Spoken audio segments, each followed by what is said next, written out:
is evident and real and very genuine.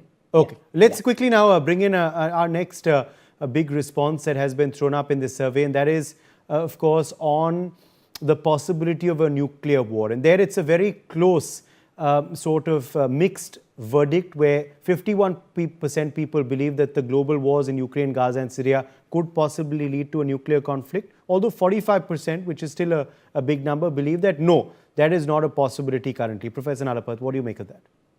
Well, I am one of those who would be in that 45%, because frankly, a nuclear war is unthinkable. Once it starts, we don't know where it will end. And the Russians, don't forget, have the strongest nuclear arsenal in the world.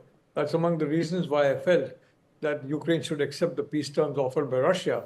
By the way, the peace terms offered by Russia today, and if you watch the interview of the Russian Foreign Minister Sergei Lavrov, he has made those terms amply clear.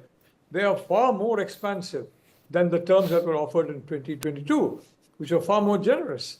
So I think the more Ukraine is in the battlefield, the more it's going to lose.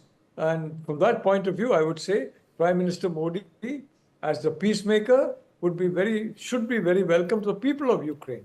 The people of Ukraine are sick and tired of this war. They want peace, and they are not willing to, because of the fantasies or the ego of some of their leaders, sacrifice their lives anymore and their property and their future anymore. So I think, frankly, because of his role as a peacemaker, not a deal maker, mind you, a peacemaker, Prime Minister Modi is not looking to cut deals. He's looking to make peace. And deals are being cut by Indian companies, both public and private. They're being cut in that manner. But his business is global peace. Because frankly, even in terms of the big problem that's now coming regarding China, he's very well aware of the China threat. He has ensured security on the border. He has put a massive number of troops to ensure that there'll be no unpleasant surprise, as in 1962. If anything, surprise will be on the Chinese side.